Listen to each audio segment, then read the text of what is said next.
আজরাইল রে, জান কবজ করে এত কষ্ট আগে জানতাম না।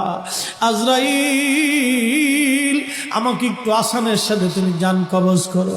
আজরাইল বললেন, হুজুর, আসমানের নিচে জমিনের উপরে আপনার চাইতে সহজভাবে জান আমি কারো কবজ করি নাই। আল্লাহ আমার উপরে কড়া নির্দেশ, আমার হাবিবের জান কবজ হবে সবচেয়ে বড় আসানে।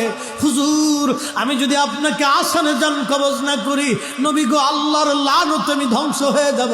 ইয়া নবী আল্লাহ, আমি সেই ভয়ে আপনাকে আসানের সাথে জান কবজ করতেছি। হুজুর গো, আপনি নবীর আগে এবং পরে এত আসানে কারো জান কবজ হয় নাই, হবে না। আল্লাহর নবী ডেকে বলে, আজরাইল, জান কবজ এত কঠিন, এত কঠিন, আমার কাছে কষ্ট হয়।